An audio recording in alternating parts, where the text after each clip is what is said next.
Coming up on OwlAccess Pass, I'll tell you about a group of seniors' last home competition at Temple. Plus, a busy week for hoops, and the lacrosse team looks to snap a losing streak. Access granted. OwlAccess Pass starts right now.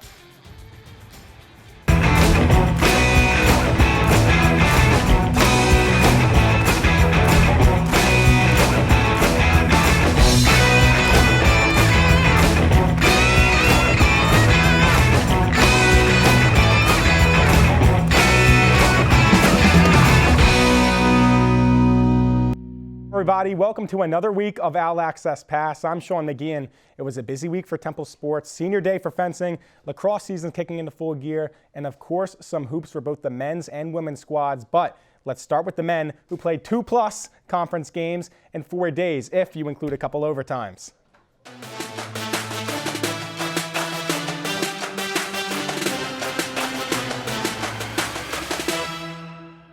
Those two matchups took place in Greenville, North Carolina versus ECU.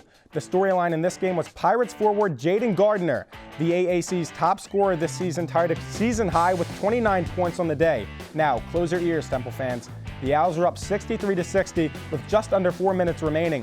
But ECU closed the game on a 7-0 run to seal the win. The Owls lost this game at the line, hitting just 6 of their 17 foul shots in the second half. Pirates raised the Jolly Roger in this one and win it by a score of 67-63. The loss snaps Temple's 3-game conference win streak.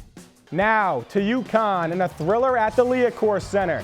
One of the many highlights in this one was Nate Pierre-Louis, who set a career high in scoring, finishing with 23 points on the day. Pierre-Louis also tied a career high in rebounds with 14 against the Huskies. But the true spark plug for Temple in this one was Monty Scott, who also set a career high in points with 25, which led both teams. Now to the last seconds of regulation. UConn ties the game with the floater. Temple elects not to call a timeout, hustles down the floor. It's Monty Scott who gets a shot up, and no good! We are heading to overtime, where it is Monty Scott again, who hits a huge 3 that leads to another overtime. But I didn't mind, just more popcorn for me.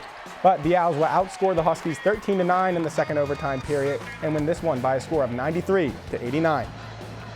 That win versus UConn shouldn't come as a surprise if you're a Temple fan, because in overtimes lately, the Owls have been dominant. Temple has won 7 straight games that required extra time, as well as their last 3 double overtime games. And although they don't have much to brag about lately, Temple fans can gloat that their team has a nation-leading 12 overtime wins since 2014.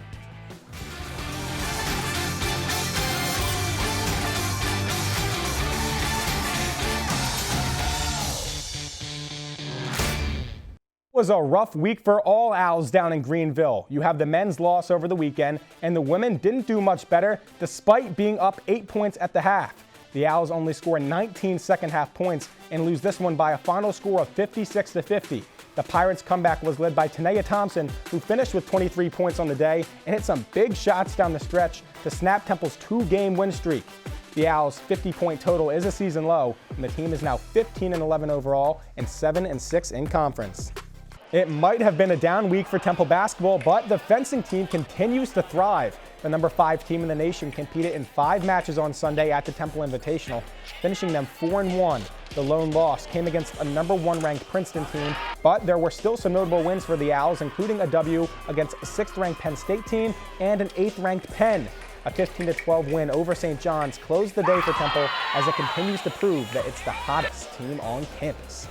For most, Sunday was the last home meet of the season, but for 5 Owls, it was the last home meet ever. It was senior day. Our very own Dan Wilson was there and is now joining us from the studio set to tell us more. Hey, Dan. Thanks, Sean. The Temple fencing team held its final home meet of the 2019-20 season, which is a sentimental day for all of the seniors. Many of these women have been fencing since early childhood, and now they say goodbye to this chapter of their lives. On Sunday at the Temple Invitational, the Owls celebrated a historic senior class. Temple fencing not only won 75% of its matches over the past 4 years, they always ended the season with a top 10 ranking. They have set the tone, they have set the example, they have laid the groundwork and the foundation for what we were able to do and what we've done this year. This has been one of our best years ever, and it's been because of the fact that those seniors have really led by example. For the 5 Owl seniors, the Temple Invitational was the final time they'll take the floor at McGonigal Hall. and they'll do so leaving some history behind here at Temple, as their current ranking of 5th in the nation is the highest ever in program history. It was a lot. There were some moments where maybe emotions got the best of us, but I think everyone brought it back and we were able to control our emotions, but it was great. It was nervous energy, but also excitement. I had a lot of ups and downs emotionally, but I kind of used that and kind of using senior day as a day just to kind of end it on like a high note. And the Owls did just that, finishing the regular season with a 4-1 record at their own dual meet, including wins over number 8 ranked Penn and number 6 ranked Penn State. They have worked so hard, but most importantly, they have come together as a team and really have supported each other. They just work together well. They like each other, and they support each other, and that's very important. The Owls finished the regular season at 31-9, the best record since the current seniors' freshman year. The Owls' attention now turns to the postseason, as the NIWFA Championship is scheduled for this Saturday in Madison, New Jersey, where they will look to capture their 25th consecutive title. Reporting from the studio set, I'm Dan Wilson. Sean, I'll send it back to you. Thanks so much, Dan. Good stuff as always. The fencing season might be coming to a close, but lacrosse season is just beginning. However, not with the start that the team was looking for. Coming into the week, the Owls were just 1-3, but they had a chance to improve that mark against Coastal Carolina on Saturday. It was a mild 50 degrees around game time, but the Owls came out scorching hot, going up 3-0 against the Chanticleers with over 22 minutes remaining in the first half. Coastal Carolina did score a couple goals as well and got it to within 1 of the Owls, but it wasn't enough. Temple fired back with 2 goals of its own. The Owls would be up 6-4 at the half and would score 6 more goals in the second half to win this one by a final score of 12-7.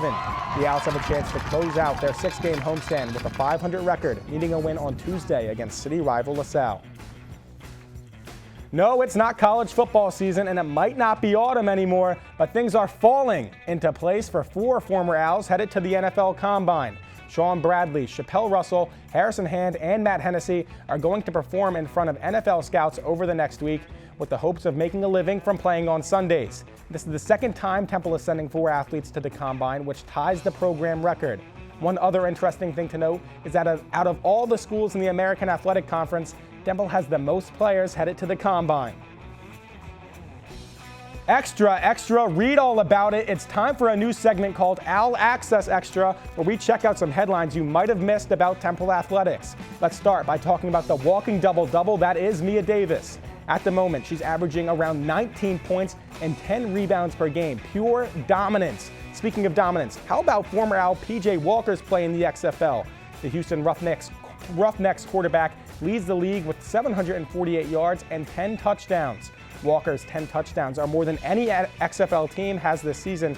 And finally, Temple Athletics is recognizing Black History Month by remembering the great African Americans of its past and present.